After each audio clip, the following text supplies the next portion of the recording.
Today I want to talk about a literary device called point of view. Point of view refers to the perspective from which the story is being told. In other words, who's telling the story? This matters a lot because who is telling the story has a lot to do with what gets told. Today I want to concentrate on first-person point of view, which can almost be summarized by a toddler's vocabulary. I, me, mine, me. When you tell a story using I or we, you are using first-person point of view. And when telling the story of your own life, you'll probably tell it in first person. Some people think that first person is the most intimate perspective, that it's the friendliest toward the reader, and I agree that it can be. When a story is told in first person, the reader can feel like they're your friend and like you're confiding in them and telling things that you wouldn't even tell your best friend. That sounds good, doesn't it?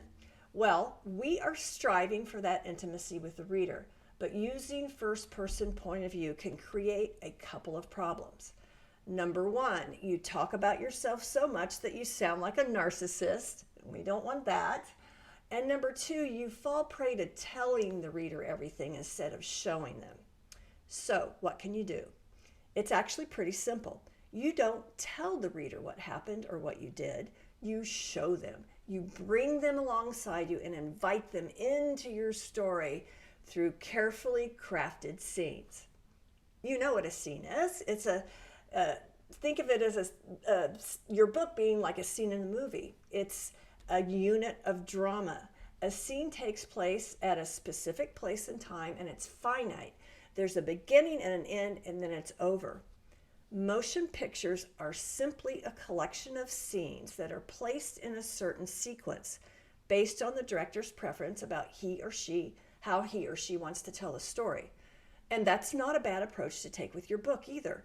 When you write your story as a sequence of scenes, you can avoid that narcissistic all about me trap and bring the reader right in the room with you. One of the best ways to accomplish this is through using dialogue. Dialogue breaks up the text and immediately draws the reader right in that room with you. Learning this technique is part of my white glove service to write, edit, publish, market, and distribute your book worldwide. And all you need is an idea to get started.